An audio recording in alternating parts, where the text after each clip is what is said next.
조금 엉뚱한 유머가 있어서 한번 말씀드려 봅니다. 병원에 가면 보호자와 환자와의 관계를 적는 난이 있잖아요. 그런데 어떤 사람이 주 3회라고 적었다고 해요.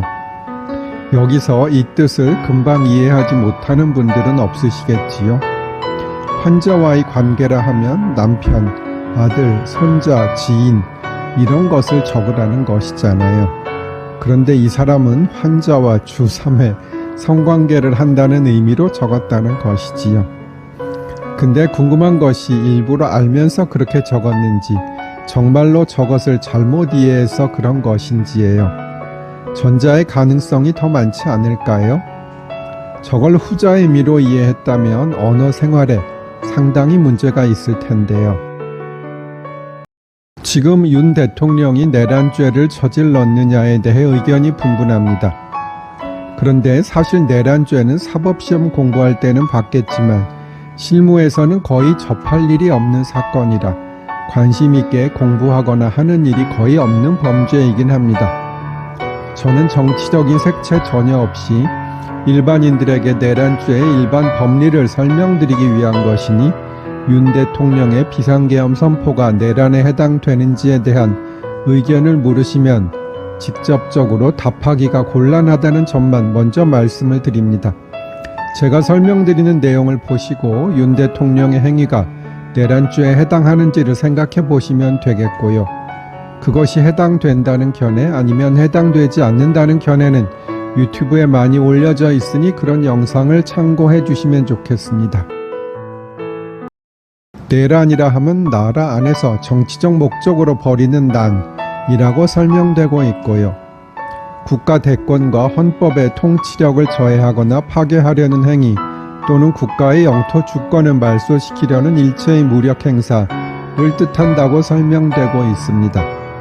반역 내변이라고도 표현하지요. 내란은 국가 체제에 대한 도전이자 국가의 근간을 흔들리게 만들 수 있는 행위이기 때문에 대부분의 국가에서 가장 무겁게 처벌하는 죄가 되겠고요.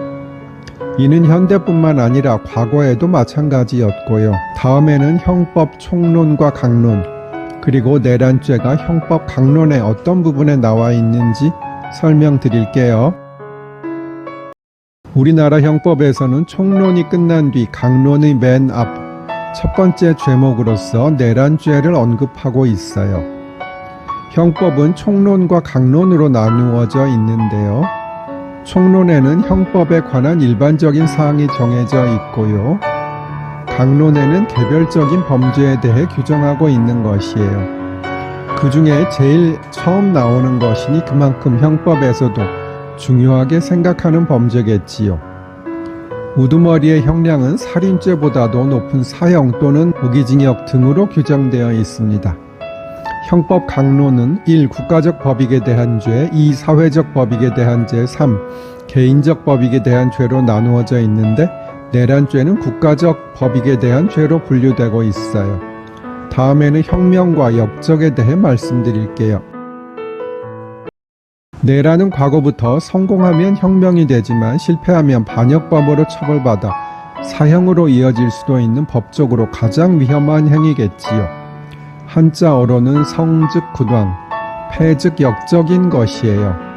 중국의 예를 들면 하나라의 걸왕을 몰아낸 탕왕과 상나라의 주왕을 몰아낸 무왕이 자주 거론되고요.